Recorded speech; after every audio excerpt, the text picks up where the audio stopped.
So this week we're going to take a look at section 2.4, again splitting it into 3 days with a review day on Thursday. And this week we're going to focus mainly on graphing trig functions. Okay, so we've done a lot with like triangles and like finding how big the sides are and the angles are. We're kind of taking a break from that. We'll come back to it next week. But for this week we're just going to look at graphing. So the only two functions that we are going to graph are sine and cosine. The tangent, I might show you the tangent in cosecant or some of the other ones, but they're not ones that we're going to actually be graphing in this class. Okay, if we were going to graph them, we'd probably spend like another 2 days or so on this, but we just spend one week on the graphing topic, so sine and cosine is about what you can fit in 1 week. So let's just look at it on the calculator in case we've never seen it before. Okay, and it's going to look very different than other graphs that we've studied because it has kind of this pattern to it. Okay, it's called a sine wave. Okay, that's what sine looks like. And cosine looks very similar. What would you say the difference is between the two? Odd and even numbers that they land on, like on the x-axis or whatever. Oh, okay, where they cross the x-axis, if you look at like the tick marks, yeah. So they're basically just copies of each other. One of them is just kind of moved to the left or to the right, depending on how you look at it. But yeah, they're exactly the same graph, just shifted horizontally. And when they look like that, and they have a pattern to it, with that wave that's repeating, that's called periodic.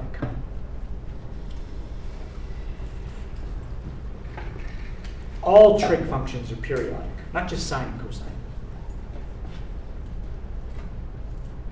So periodic basically means once you sketch one section of the graph, you could copy and paste that one section forever, and that's what the graph is just going to keep looking like. All right, so let me take that graph and let's simplify it so we just have one trig function, just sine.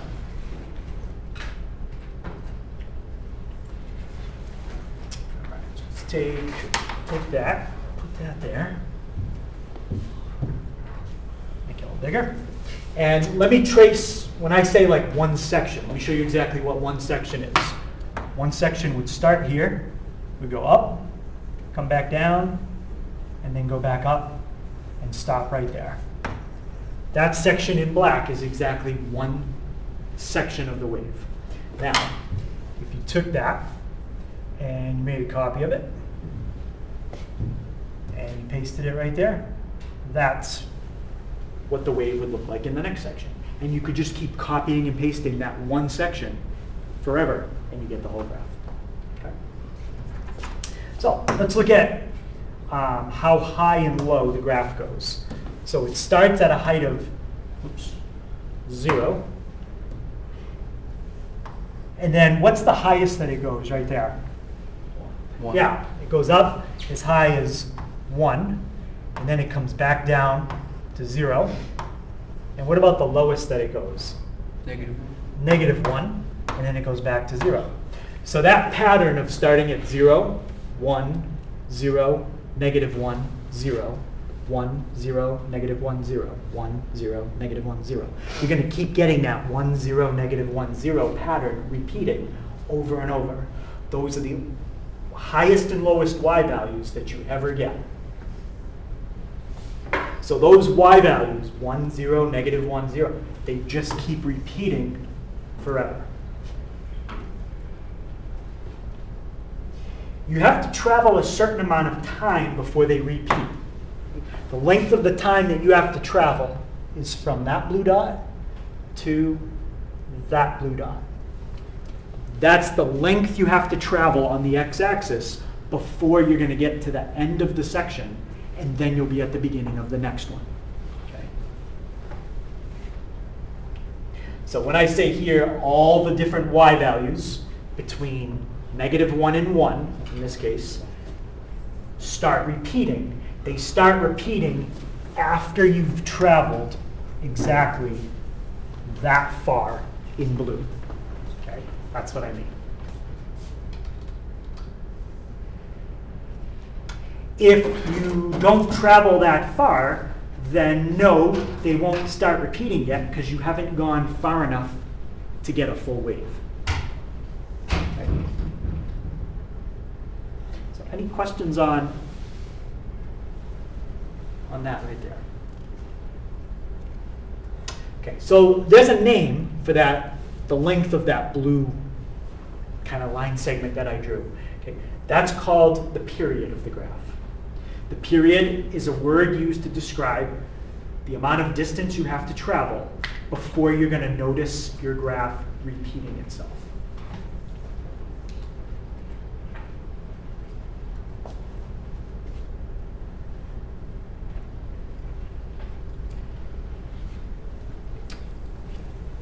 And does anybody remember, if we're dealing with radians, how many radians in one full revolution on a circle?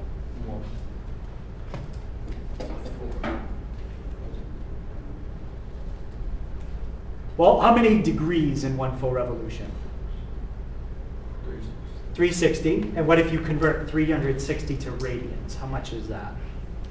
Plus 2 pi, yes. So it's 2 pi. So on my window, if I set it to go from 0 to 2 pi, you're going to notice you see exactly one section of the wave. What you're looking at right there is exactly one period of the sine function. Okay, up here you're looking at like, I don't know, 2, 3.5 or something. That's like 3.5 sections of the sine function. That is one section. Okay? And that section is called a period. So for sine and for cosine, the length of distance you have to travel before the graph repeats itself is 2 pi radians. Or, if you're doing it in degrees, you could set it from 0 to 360. Okay, so if I put it in degrees, and I set it to 360, so my left edge of my window is going to be at 0, the right edge is going to be 360, you're going to see the exact same picture you just saw in radians. I just changed radians to degrees. Okay. So 0 to 360, one full section. What if I wanted to see two sections on the screen? I wouldn't go from 0 to 360. I'd go from 0 to 7 what? 720. 720, yep. So if you wanted to see exactly two sections, you would set your window to a width of 2 cycles, or 2 periods. So there's 1 and 2. That's 2 cycles. Okay, so you can control how many cycles you want to see on the screen by changing your window, how much you're looking at. But no matter how much you zoom out, it's just going to be this pattern repeating over and over. It's never going to do anything different. It's just going to be a wave the whole time.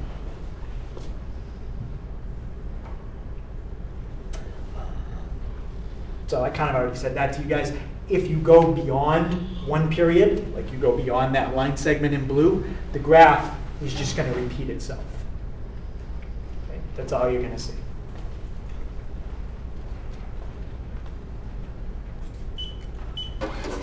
Now, one of the things we're going to look at, this part won't be till Wednesday, is that you can change the period. Okay? So that graph has a period of 360 degrees. That's how far you have to travel before it repeats. If I do something like this, not going to change my window. Okay, I'm going to leave it 0 to 360, but I put in a 5, okay, in front of the x. Watch what that does to the graph. What it does is it kind of compresses the wave. Right? So what I'm getting now is I'm getting 5 times as many cycles on the screen as I was before, and that's because I put a 5. Right? So we can stretch and compress it. We could also do something like, let's look at what this would do. When I put a 3 in, what do you notice happened this time? It goes what? Goes high. Yeah, it goes higher and it goes lower. So if you put a number in another spot, you can make the graph go higher and lower. Right? And that's what we're going to look at. What happens if you put numbers in different spots? How does it change the graph? Does it go higher and lower? Does it like stretch it or shrink it? Could also do something like, let's do like a +2 on the end. Look at what the +2 did. What does it look like +2 did? Makes you go high, but So it went up a little bit higher, but it also doesn't go down as low. Right? It shifted the graph upward. Took the whole graph and moved it up too. Right? So that's another transformation that we'll look at. Shifting up and down, shifting left and right, stretching it up and down, and stretching or compressing left and right. Those are all 4 we're going to do. Okay, another name for a period, you'll hear me use both pretty interchangeably, is called a cycle. Okay.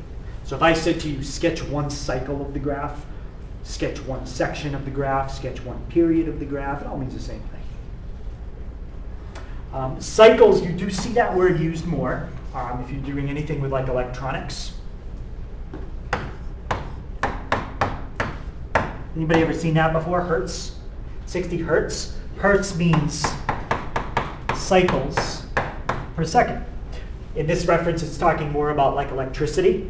And if you use certain devices, you can actually look at what the electricity looks like. So if you're like, what do you mean what it looks like? Well, if you have alternating current and you use the device I'm talking about, you'll see a picture of it. Like if you plug it in, it'll actually show you what the electricity looks like. And the reason that's important is because everything that's like plugs into outlets, and at least in the United States, it's designed to run off either 50 or 60 hertz usually. Okay, if you look at like a little transformer, I don't have one up here, but like those bulky things you have to plug in sometimes. Not like something like, well, I don't want to unplug anything, but like a regular light that you plug in or something, that doesn't have a transformer on it. It just plugs right in. But I mean something with like a big, usually they're like black and they're bulky. If you read the numbers on them, they'll usually say that they can run on 50 or 60 hertz. While the US uses 60, a lot of other countries, especially Europe, they use 50. So if you plug in something in an outlet and it's not designed to work in both conditions, and you plug it in the wrong like country, well then you'll pretty much fry it. It won't work anymore. So it's very important that that is maintained. If you have a generator, it might, if it's not like a real expensive one, like a cheaper one, it might not be exactly 60 hertz all the time. Right? It depends. Like I have a generator and it can go anywhere from like 58 point something to like 61 point something. So it kind of has a little bit of a fluctuation there. And I can hear that because my generator runs my boiler, and I just, in my workshop, I just know what it sounds like from being in there. When it's running on my generator, it just sounds a little different. And that's because the motor in the circulator pumps for the boiler, they're just running at a little bit different frequency. It's not really different sound, but it's a little different than when it's powered from like regular electricity from the street. Probably not going to hurt anything if it's just a little different. But if I tried to run it on like 40 hertz, yeah, that's a lot different. It's not designed for that. It's probably not going to work well. All right. So a lot of times there are people that have to check the electricity either from the generator or something like that to make sure the electricity looks like a nice sine wave. Right. All right. So any question on that word? No, we don't use that word as much. I usually use the word period, but cycle is used in other industries and trades.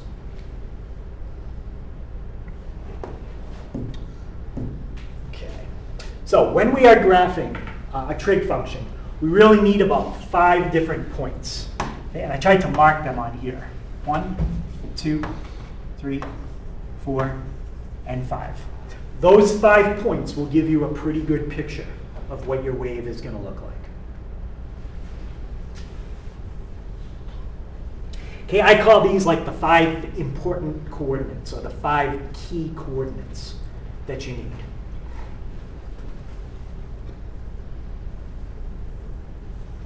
Right, let's see if we can label them.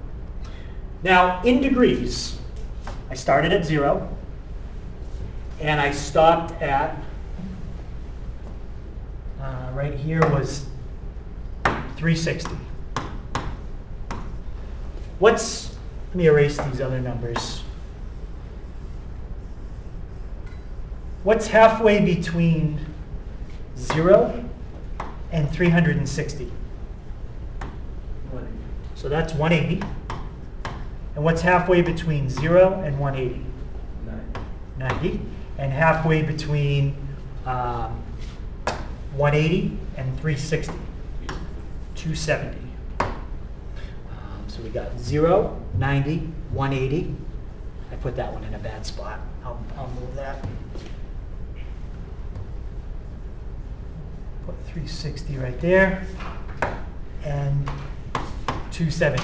So if you look, how often are these what I call 5 important coordinates? How often are they occurring? Like how much are they spaced out? Every what? Yeah, they're spaced every 90 degrees. Right? So that's why if you're graphing something from 0 to 360, you need 5 points because you're spacing them every 90 units. Spacing something 90 units gives you 4 sections. 1, 2, 3, 4. So you need 5 points to make 4 sections. Now we're going to do the same thing, but it's going to be in radians. Okay? So in radians, that's 0. And what did we say 360 degrees was in radians? 2 pi. What's halfway between 0 and 2 pi? Pi. And then halfway between 0 and pi? Pi over 2. So this is 0. 1 pi over 2. Technically 2 pi over 2. That's 4 pi over 2. The one in the middle is 3 pi over 2. We don't normally say it as 2 pi over 2 and 4 pi over 2. We reduce it. But if you didn't reduce it, you'd see a pattern. 0 pi over 2, 1 pi over 2, 2 pi over 2, 3 pi over 2, 4 pi over 2. Okay. So those are the x values of the 5 key coordinates. What are the y values? Well, we already named them. 0, 1, 0, -1, 0. I'm going to put those down in a table in a second. So those are important because anytime we want to graph a transformation, we have to know where the graph started from. If you don't know where it started from, and I ask you to move it up, you're not going to be able to move it up. Right? It's kind of like if I said, I want you to meet me, meet me somewhere, and I just said, oh, meet me 300 feet to the right. Well, to the right of what? You need to know where you started from to know where 300 feet to the right would be. So that's where these original tables come in. Okay, so for sine, I pretty much gave you all the x's, and then the y's that go with them are 0, 1, 0, -1, and 0. So let's make a table for those points. Okay, so the first one is 0, 0. That's the one at the origin. The next one is pi over 2, and that's the highest. That's at 1. The next point is pi, and you're back down on the axis. 3 pi over 2. You're at -1. That's the lowest. And now the last point is a repeat of the first point. These 2 points are the same. That's the beginning of your cycle. That's the end of your cycle. Well, the end of the cycle is also the beginning of the next one. They're the same. Okay, so those are what we call the 5 original points for the sine function. Now, we could do more than 5. Right? I just picked the first 5. we could do, we could do the next 5 if we wanted to get another section. But we're not going to graph another section. Okay, when we graph the sine function, I'm just going to have you draw one section like that. Okay? And that's it. Okay, because the thought is if you can draw one section and that section repeats forever, you could just copy and paste that and draw another section if you wanted to.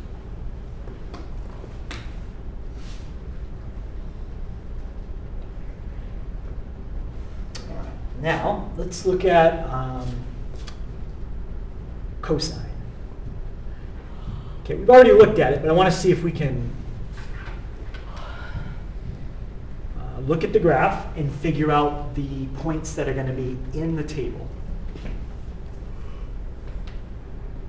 So let me put the graph right here. Okay, the x values are going to be the same. Those don't change.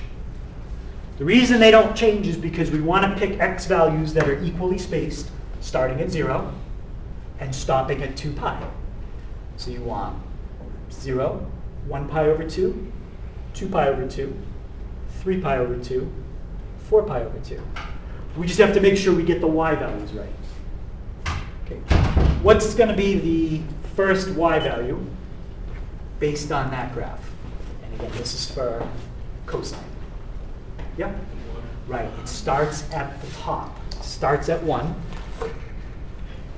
And then at pi over 2, the y value is going to be, we come down to 0. And then halfway through our function, we're at pi. What's my y value?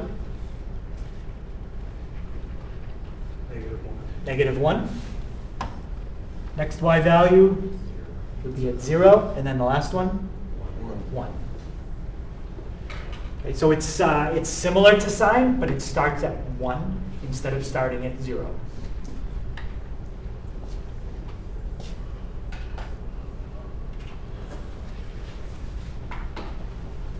Okay, so you've got to make sure that those two tables are copied correct. If they're wrong, then every problem we base these on is going to be wrong.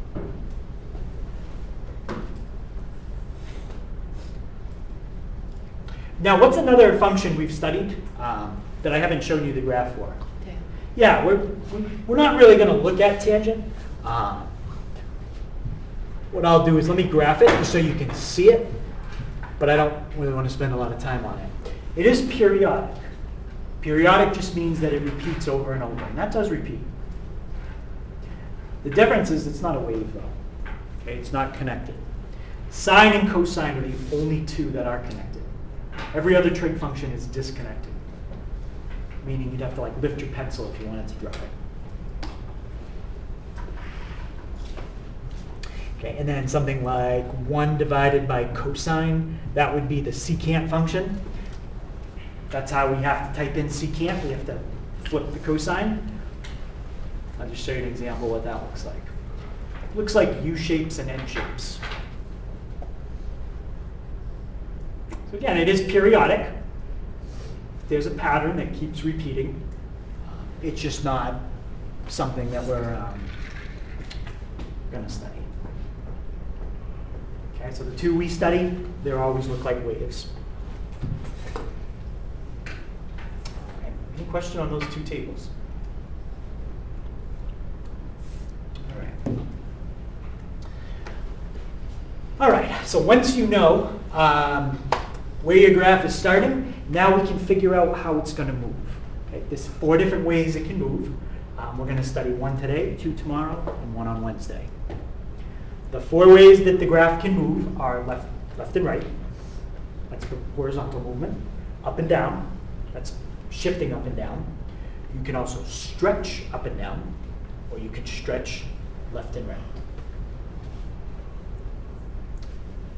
Now, we're only going to do one transformation at a time.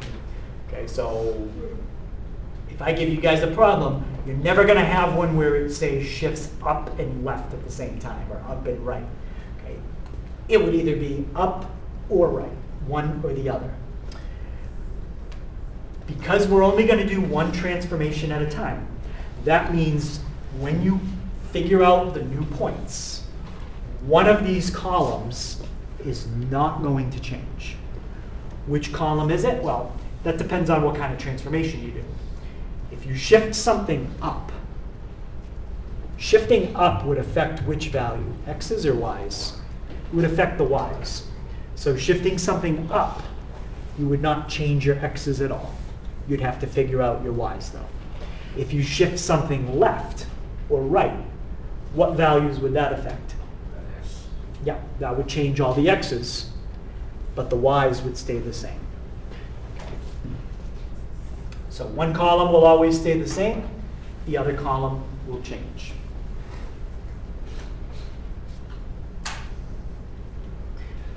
Now, would that always be true? Like if you take another class in the future, probably not. Right? You could have a problem where something shifts up and left at the same time. It's called a multi-step transformation. Just in this class, we don't look at that.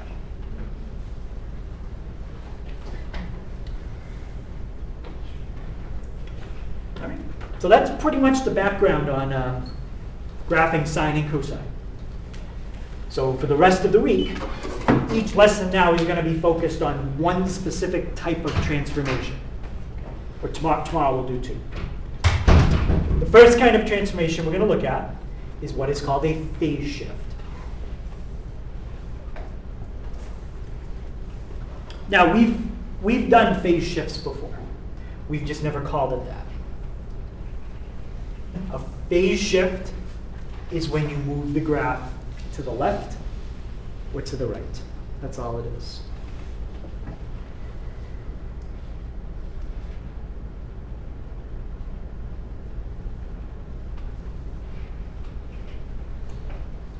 So a phase shift is when the graph is translated left or right. There's no up and down movement. There's no stretching. This is an example of a phase shift. Sine of x. And let's do sine of x plus that. Okay, so that's the original. And the new one you're going to see in red in a second is going to be moved a little bit to the left. Just a little. Okay. Everyone see how the red one is a little bit to the left of the blue one? Okay, that's called a phase shift. You can change the amount of the phase shift. If I had made this number a little bit bigger, like 75, I could have shifted it a little bit more. Okay, so now you'll see the red one still to the left, but it's going to be a little bit more to the left than you saw before. I don't know if you can tell, but it's a little bit more to the left. You can shift by any amount you want. 45, 70, any number. We usually do it in radians, but the common amounts to shift by are either pi, which is 180, pi over 2, which is 90, or pi over 4, which is 45. Generally, you wouldn't see a 75-degree phase shift. It's not something we work with. It's just not that common. But 45s, 90s, and 180s are pretty common. So if you look carefully at what I did to shift it to the left, I added a number, and I added it inside the parentheses. What do you think I would do if I wanted to shift it to the right? Yep. Subtract inside the parentheses. Yep, I would do subtraction. Let's show you how that one looks. There's your original. Now you're going to see the red one to the right of the blue one. There you go. It's a little bit to the right. So a phase shift always has the form of adding or subtracting a number inside the parentheses. And it could be sine or it could be cosine. It could be either one. I mean, it could also be tangent, and it could be any trig function. Any adding or subtracting inside moves it left and right. We do have to remember which way plus moves it, which way minus moves it. So I tried to show you an example of each. It's the opposite of what you would expect. Okay, usually when you think of minusing a number, like minus on a number line, you think left. the opposite. X minus a value is going to move it right. X plus a value is going to move it to the left. Okay, how much? Well, it depends on what you put in for the value. So like in this problem, it's going to be a shift of pi over 2 radians. In that problem, it's a shift of pi. In that one, it's a shift of pi over 4. So just depends on how much of a shift you do.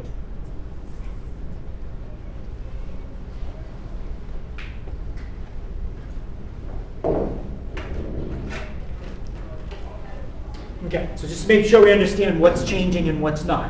When you shift left or right, think about a coordinate moving left and right. What part of the coordinate is going to change if it moves left and right? The x value or the y value? Yeah? The X. The x value, yes. So when we are figuring out our new points, you do not need to change the y's. Okay? The y's are going to stay the same. So where are you going to copy them from? You're going to copy them from the table I gave you. That table was, it was the page before. Okay, does it matter which table? Yes. One table is for sine, one is for cosine. Use the one that's in the question of the problem. Okay, so y stay the same. All the x's are going to change. Okay, how do you find the new x's? Well, with a phase shift, it's backwards. A minus is going to move everything to the right.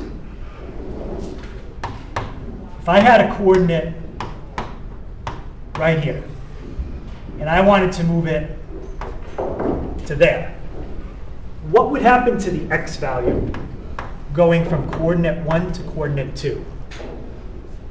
The x value would get bigger.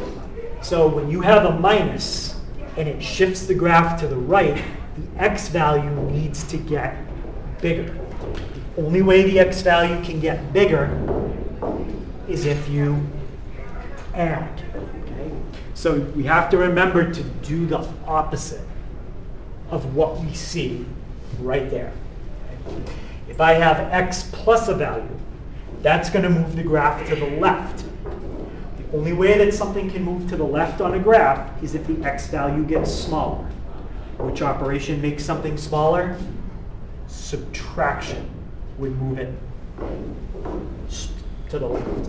Okay, so the key is to remember, whatever you see in parentheses right here, do the opposite of that when you're doing your new points in the table. All right, so it's not too hard to remember for today because you just have to do the opposite. But once we learn all the transformations, some you do the opposite, some you don't. Okay? This one you do. So on your reference sheet, I would just make sure you write down clearly which ones you do the opposite and which ones you don't. Okay, phase shift, you do the opposite. All right, so let's look at this one. We have y equals sine of x minus pi over 2. First thing you want to try to identify is what kind of transformation it is. By the end of the week, I'll have taught you 4 of them. This is subtracting inside the parentheses. If you go back to this page, subtracting inside the parentheses fits the pattern of a phase shift. Okay, so this is a phase shift. Every problem tonight is going to be either subtracting or adding inside parentheses. They're all phase shifts. That's all of them for today. Okay, so we have a minus pi over 2. The pi over 2 is the amount of the phase shift. The minus tells me the direction. What direction is this graph going to move in? It's a minus. So if you go back and look at your chart, minus moves it to the right. How are we going to move it to the right? We're going to make all the x values bigger. That's going to move them to the right. So we always do the opposite. Okay, so that's the original table. I just put that there. That's from the notes earlier. We need to find the table for our new graph.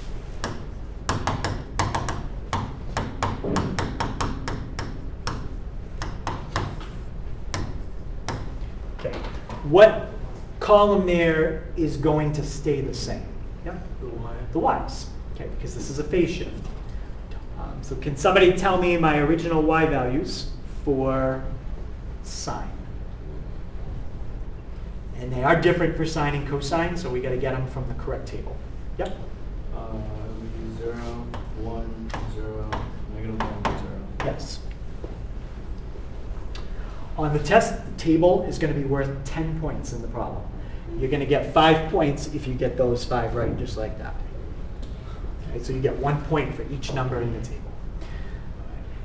Any questions on how we got the 5 for the y's? Okay. Now, I'm going to take our original x's. I'm going to write the originals off to the side.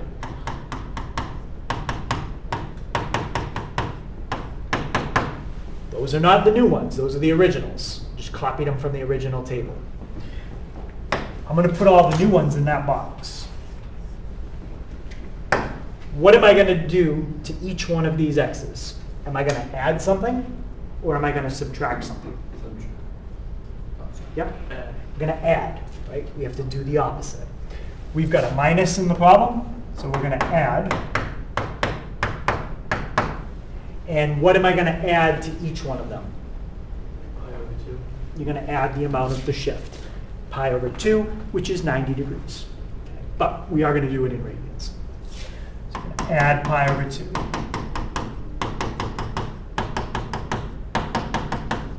When we find these new coordinates, we won't be using any decimals. Okay. The original table had fractions with pi. Our new table is also going to have fractions with pi. Same thing. Okay. So now let's do them all up. What's 0 plus pi over 2? Pi over 2. Now, to add them, you need a common denominator, but you already have one. 1 pi over 2 plus another 1 pi over 2. How much is that when you add those up? Pi over 2 pi over 2. So I can write it like that for a second.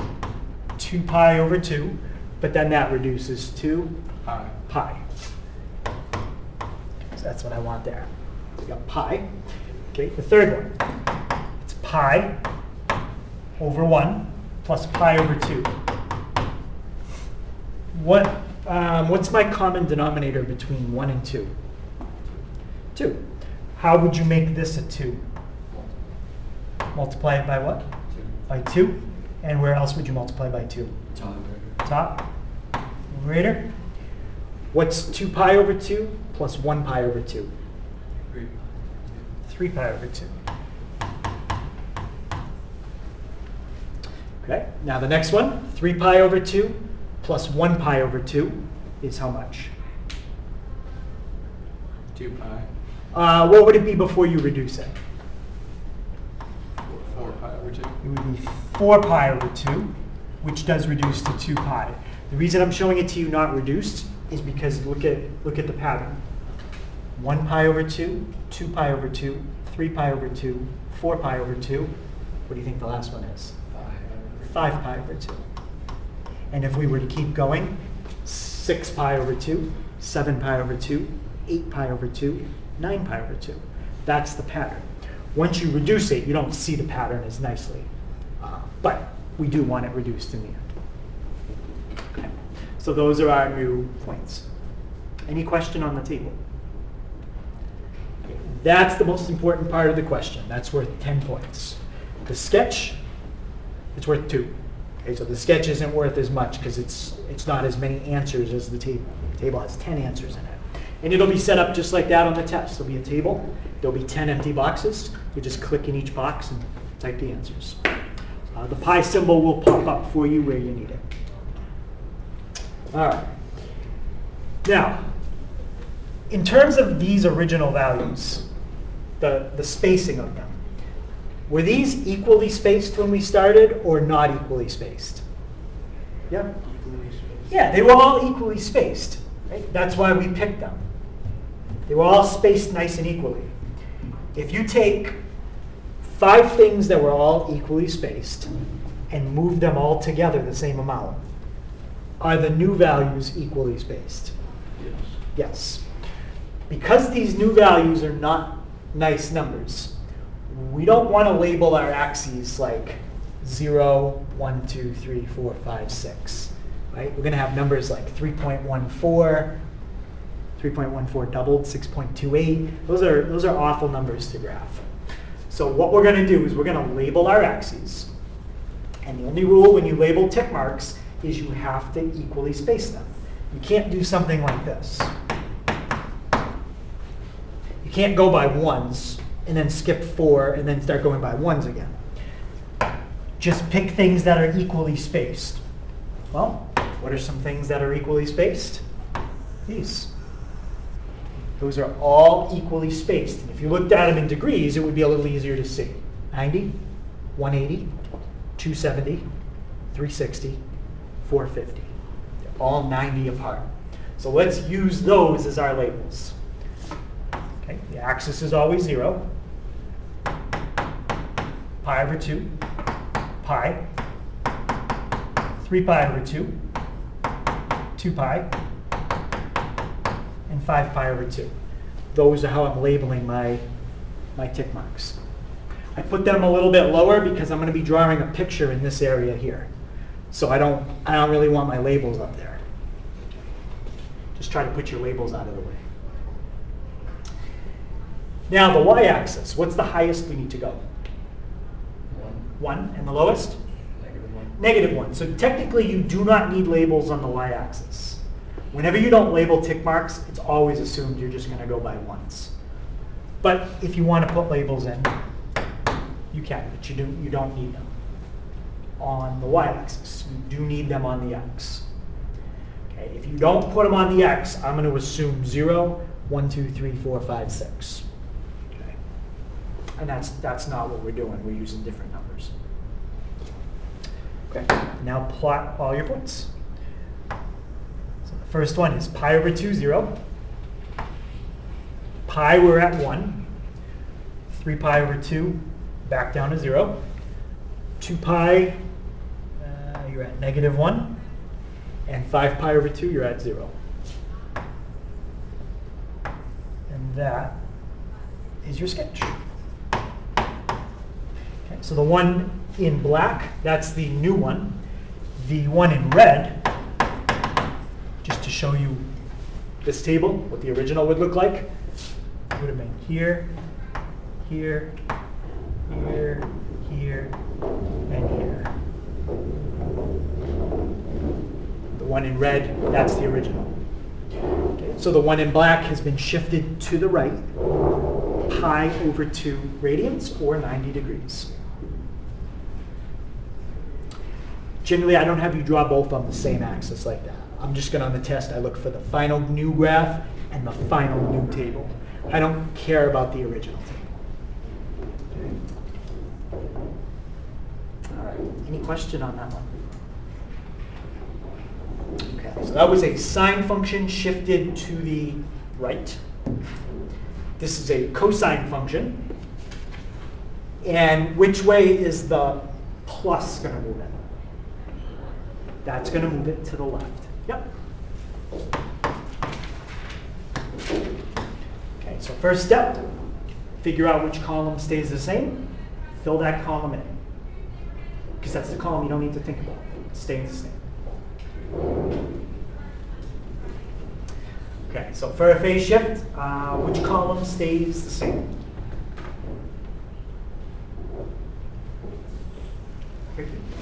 The y's, yep.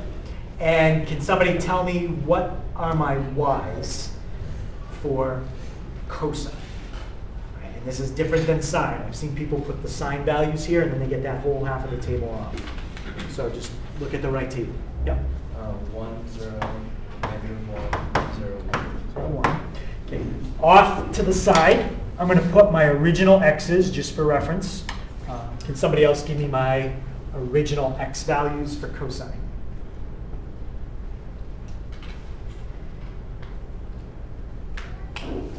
Yeah, Eliana? 0, pi over 2, pi, 3 pi over 2, 2 pi. Okay, good. Those are my original x's. And now, am I going to add or subtract to all of those? Subtract, we're going to do the opposite. And how much are we going to subtract from each one of them? Pi. That's the amount of the shift. Is this more of a shift or less of a shift than the last problem? This is more, it's double. Right? Before we shifted by half of pi.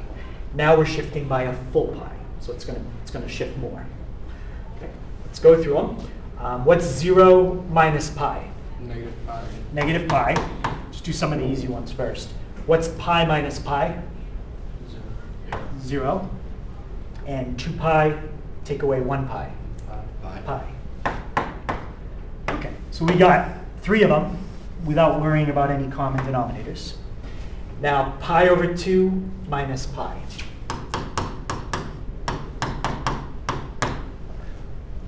Pi doesn't have a denominator right now, so I'm just going to put it over 1. What's my common denominator between 1 and 2? So you have to do a times 2 and a times 2. What's 1 pi over 2? Take away 2 pi over 2.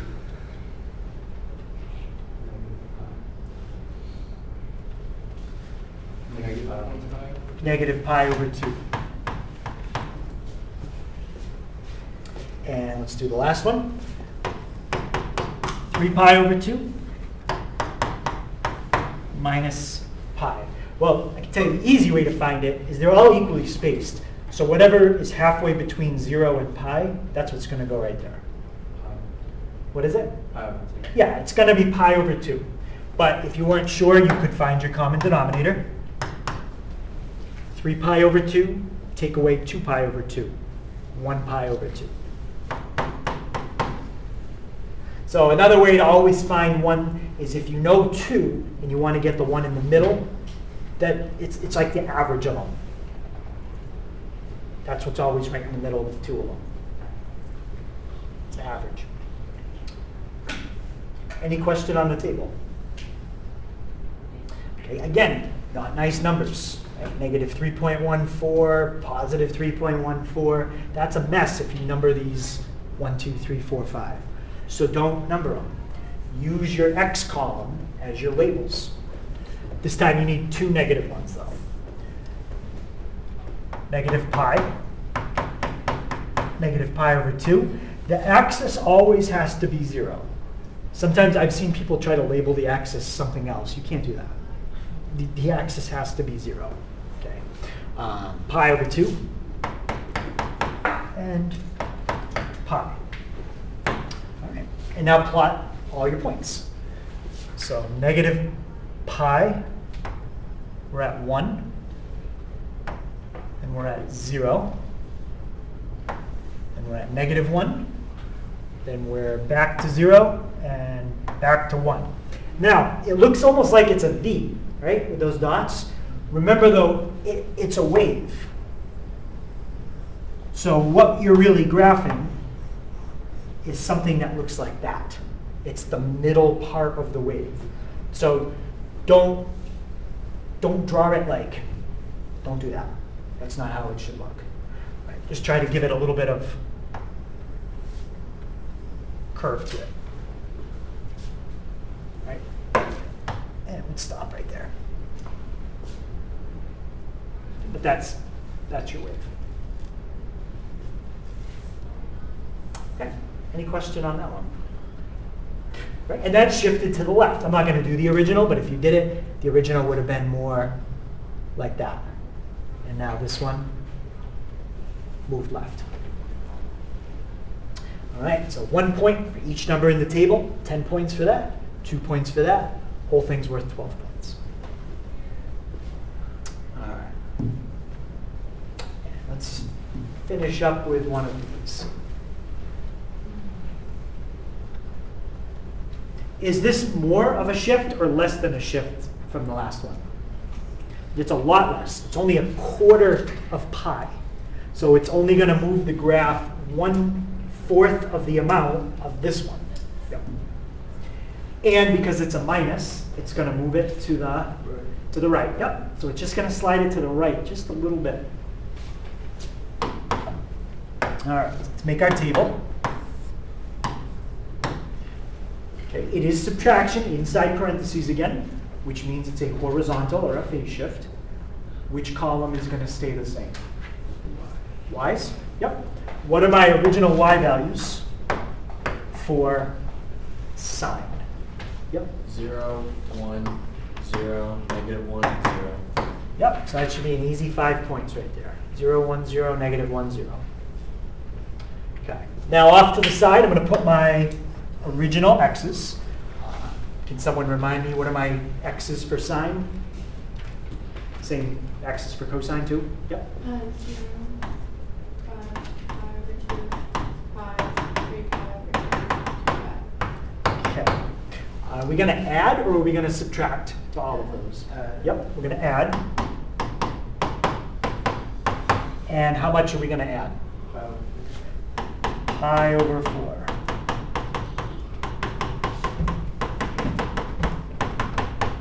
We don't have any common denominators in those. Okay. But every time I do it, my common denominator is always going to be a what for every problem.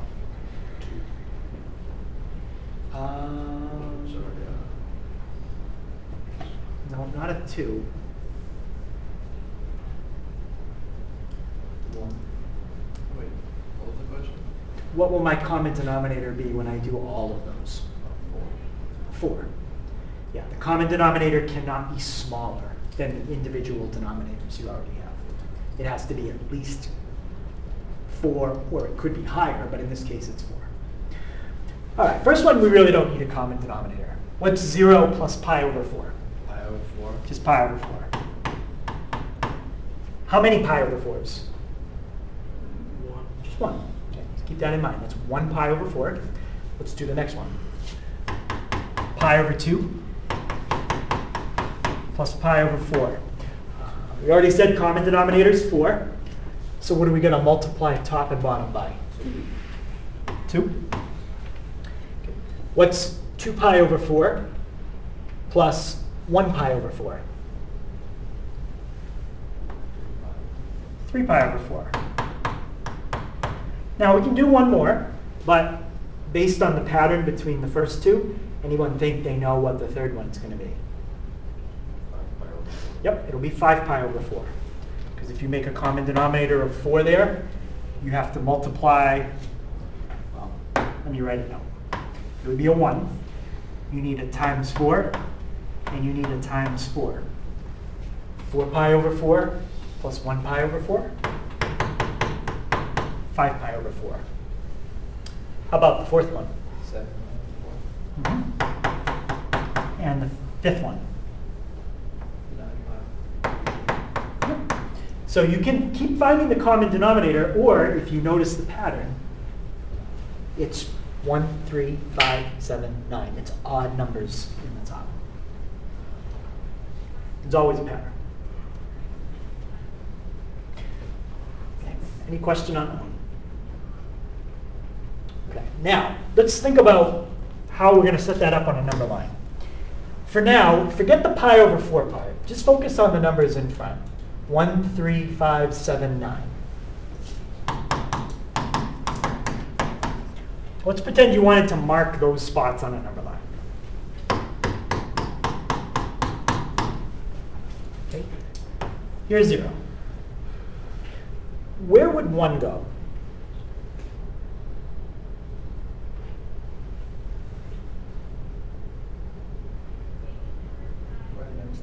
Right next to 0. Where would 3 go? 2 over. It wouldn't go right next to 1? Why? Well, you can't put it next to 1 as long as like every other number is still the same. You're skipping 1.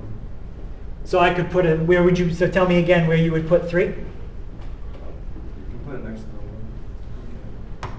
Okay, let's check our gap. What's the gap between here and here? Oh, no, you can't.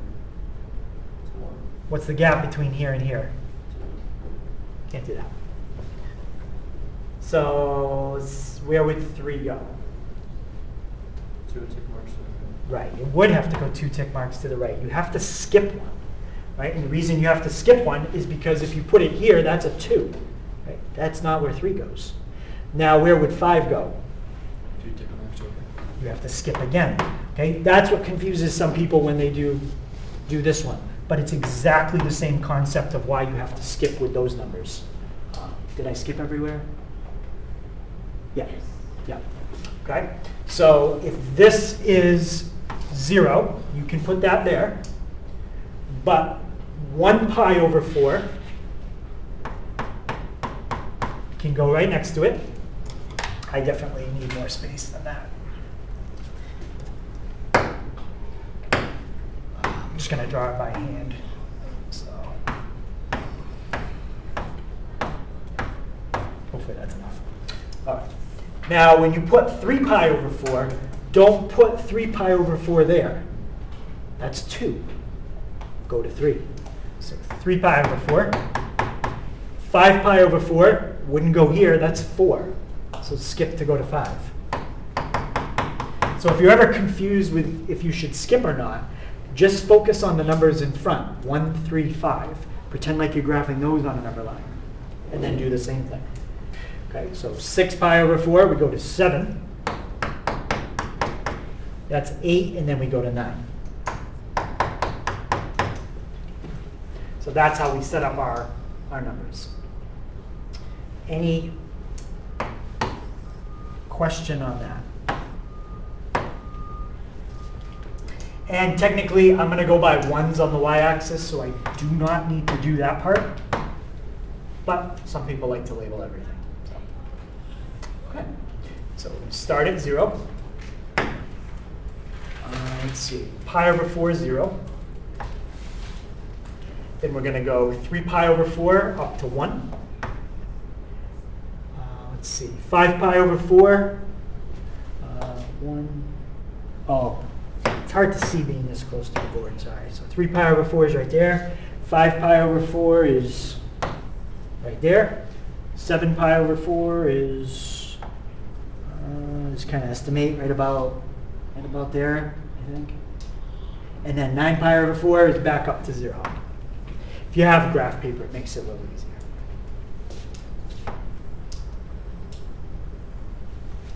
And there's your sketch.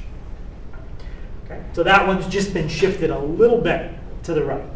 The original would be right about there. And it would stop right about there. The new one, just a little to the right. All right, any question on the table or the graph for that one? All right, so that's a phase shift. Okay, that's moving left and right.